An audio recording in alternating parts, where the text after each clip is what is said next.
Hi, Econ students. Welcome to video 3.7. We're talking perfect competition today. Friends, every single business on planet Earth falls into one of four market structures, ranging from the most competitive to the least competitive market. Depending on that level of competition, firms are going to behave a little bit differently and the rules are going to be a little different. So, we actually have four market structures. We have perfect competition, monopolistic competition, oligopoly, and monopoly. And every product is going to be sold in a market that falls into one of these four market structures. Perfect competition, you're going to have an unlimited amount of firms. Firms can enter and exit as they please.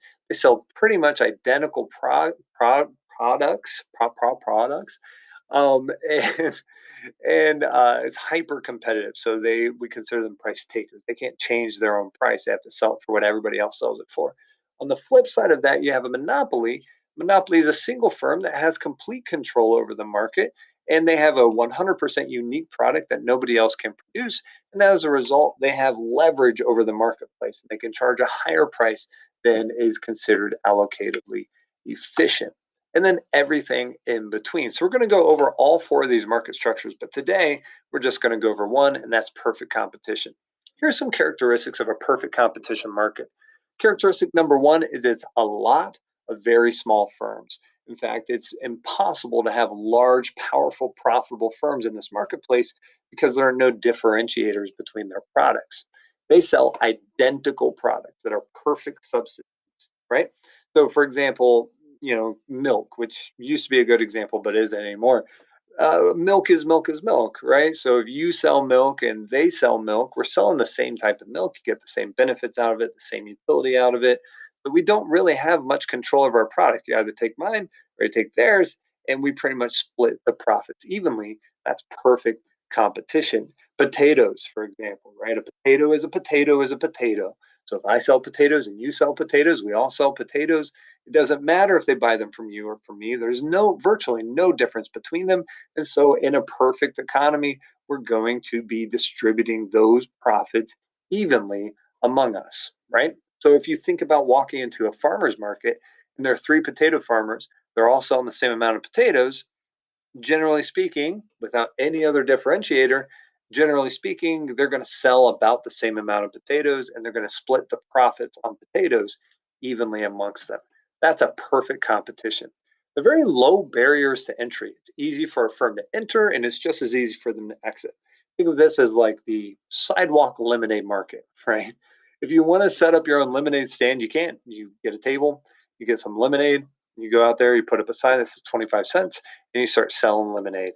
And whenever you want to stop selling lemonade, you can. You shut it down, you fold up the table, you drink the rest of your lemonade, you put your 50 cents in your pocket, and you're done, right? So, perfect competition. It's easy to enter the market. There are no barriers, there's no legal things for you to file. Very easy to compete, but it's just as easy to exit. You can shut it down at any time, and the market isn't going to lose anything. Sellers don't need to advertise because there's nothing to advertise, right? Other than I have lemonade or I have potatoes or I have milk. It's not, hey, my milk is better or my potatoes are better or my lemonade is better. They're all pretty much the same. So advertisement does not move the needle for their profitability. And then these firms are price takers, which means whatever the market determines as a price, I have to sell my product for. For example, if I'm in the potato farmer's market, and they're selling their potatoes for $3 because that's what the market determined. I sell my potatoes for $10.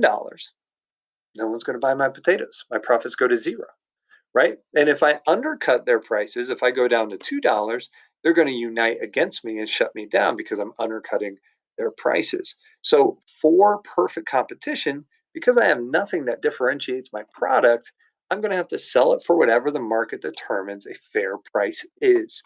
We'll show you what that looks like a little bit. Okay, so what's this look like on a graph? Well, it looks like this. These firms are price takers. So, why are they price takers? Because if they charge, just like we just said, they charge above the market price, no one's going to buy from them because all the other firms are selling the exact same product. There's no differentiation between them. Of course, why would we give them control over the price? And there's no reason to lower the price because by lowering the price, I lose my own profitability. So in that potato example, I lowered it $2. I still get the same amount of people coming and buying my potatoes, but now I make less per potato. So there's no incentive to lower the price. Since the price is the same at all quantities demanded, the curve is going to be perfectly elastic. In fact, it'll look like this. Perfectly elastic curve is going to be the demand curve for perfectly competitive because they're price takers. I have no control over price, whatever the market sets. That is the price that I have to sell my good for. Okay? Sometimes you'll see this as a side by side graph with industry on the left. So on the left, industry. These are the graphs that we've been drawing all the way since the beginning, right? You have supply, you have demand, it's the potato market. And based on that supply and demand, potatoes are $10 and the quantity being sold are 5,000. So we jump over here. This firm, that's the industry, the firm, individual firm, so Ling Potatoes, is going to have to take that $10 price. We just dash that over and we put our demand curve there at $10. We are price takers. Whatever the market sets, that's going to be the price that we have to charge. Okay. So a competitive firm is a price taker because that price is set by the industry. I have no differentiation that allows me to increase my price.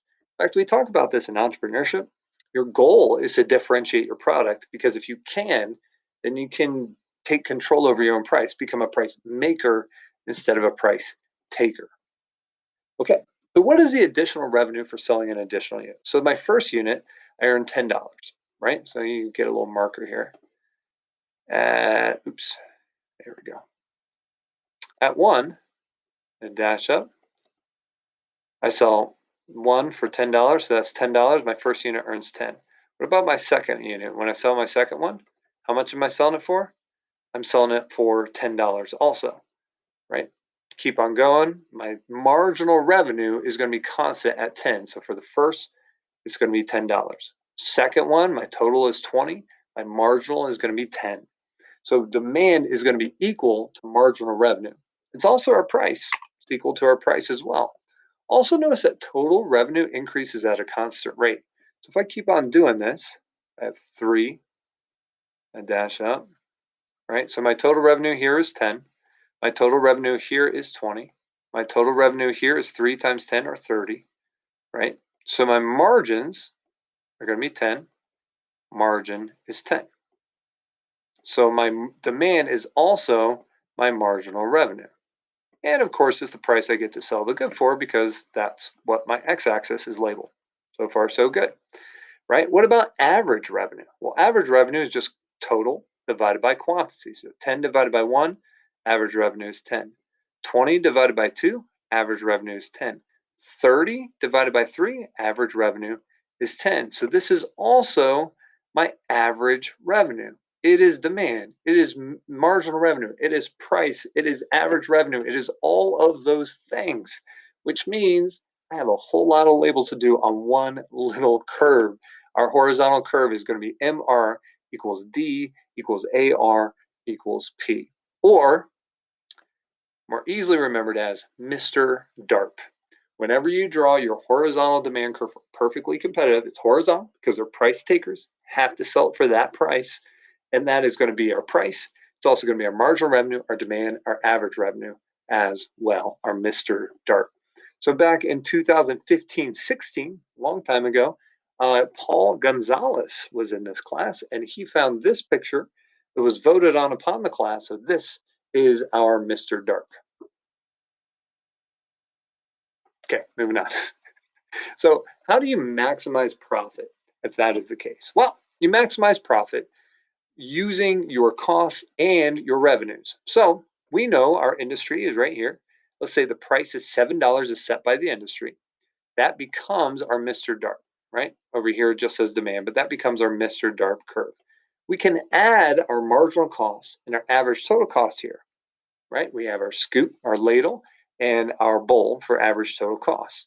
So if we have those things, then we can start to calculate price, quantity, total revenue, total cost, and profitability as a result. So let's put it together. How much of an output should this firm produce? Well, we know the profit maximizing quantity will always, always, always be where marginal revenue equals marginal cost, where the additional revenue of producing another unit or selling another unit is equal to the additional cost. So it's going to be at this equilibrium right here, MR equals MC. So I'm going to produce 9. That's going to be my profit maximizing quantity right there. That's the first thing you have to do every time is find that MR equals MC intersection. That gives you your quantity. Then just like we did before, you calculate everything from there. My total revenue is just going to be my price, which is 7, times my quantity, which is 9. So my total revenue is going to be this giant box here, or $63, 7 times 9. What about my total cost? Well, I just dash up until I hit ATC. So my total costs are going to be 5 times 9, or $45, or this yellow box right here. So what is my profit? Remember, profit is total revenue minus total cost. So I take my total revenue of 63 minus my total cost of 45, and I calculate a profit of $18. Total revenue minus total cost. That's it. Once I understand how this curve is drawn, I find MR equals MC, I find my quantity, I find my total revenue, I find my total cost, and the difference between the two is going to be my profitability as a firm. But let's say the market demand falls, right? So demand shifts left in the market, pushing the price down to $5. What's going to happen? Well, MR equals MC rule still applies even when we have a loss because the profit maximizing rule is also the loss minimizing rules. They are the same thing. So let's check it out. So let's say the price goes down to $5 from 7. What happens? Well, I don't panic. I find where MR equals MC. I don't worry about this first intersection. That's incidental.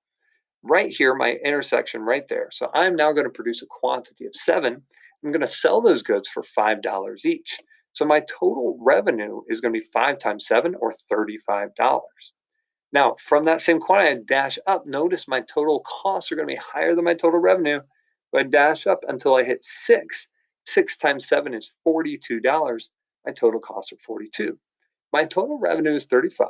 I subtract my total cost of 42, then I have a loss, which is the distance between total cost and total revenue. My loss is $7. Okay. Now keep in mind there are 3 characteristics of MR equals MC that you have to know. First, that rule will always apply in every single market structure. Second, the shutdown rule, which I'm going to tell you about in a little bit, overrides this MR equals MC and you just shut it down, right? So it's not profitable or loss minimizing if the price falls below average variable cost. And then finally, the rule can be restated as P equals MC for perfectly competitive firms, right? That's really important because that's the way they try to trick you. Instead of giving you marginal revenue, they give you price. Remember, price and marginal revenue are interchangeable. They're equal to each other. They're the Mr. DARP, they're the MR and the P of Mr. DARP. So they're equal to one another in a perfectly competitive firm. And we'll see a couple examples of that in a little bit. Okay, that's all you need to know for your Khan Academy 3.4 profit maximization. I will see you later. Bye. Maybe if I can get this thing to stop.